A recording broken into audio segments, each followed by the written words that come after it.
Des eaux stagnantes, des herbes à perte de vue, des toitures qui sointent, des toilettes impraticables. Tel est le décor de l'établissement scolaire Francisco Carvalho de Santhiaba à quelques jours du démarrage de l'année scolaire. Donc, il y a beaucoup d'herbes dans la cour, l'odeur nauséabonde, les toilettes ne sont pas fonctionnelles. Nous, en tant qu'enseignants, on peine même à accéder. Nous sommes à Ziguinchor, il pleut beaucoup.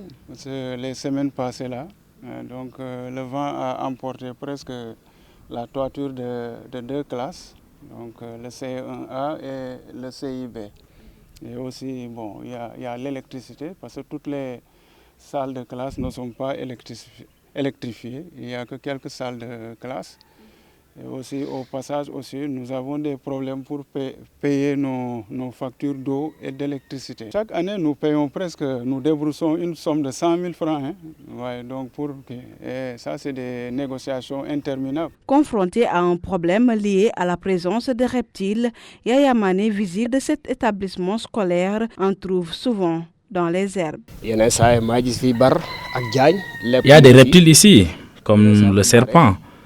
Donc, il y a en tout cas beaucoup de choses dans cette école. Et il y a également d'autres problèmes. Nos toilettes ne sont pas du tout confortables. Donc, voilà. Et quelquefois même, je fais le tour avec mon chien pour essayer de s'assurer de la sécurité. Désherbage, évacuation des eaux, réfection de toitures endommagées passent pour être les urgences à régler avant la réception des enfants. Oui, quand on parle de l'école, ce n'est pas l'équipe pédagogique seulement, mais c'est l'école de la communauté. Donc nous invitons la communauté à faire un geste.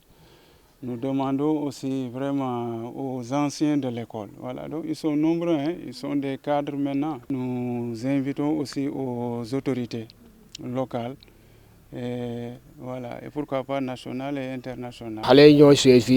Chaque année, souvent, quand on appelle les gens pour le désherbage, beaucoup ne viennent pas. Et je suis obligé également d'appeler mes frères ou même mon neveu pour qu'ils viennent m'aider, pour donc enlever les herbes afin de rendre beaucoup plus utile l'environnement. Mais il faut quand même reconnaître que c'est très compliqué pour regrouper tous les jeunes ici.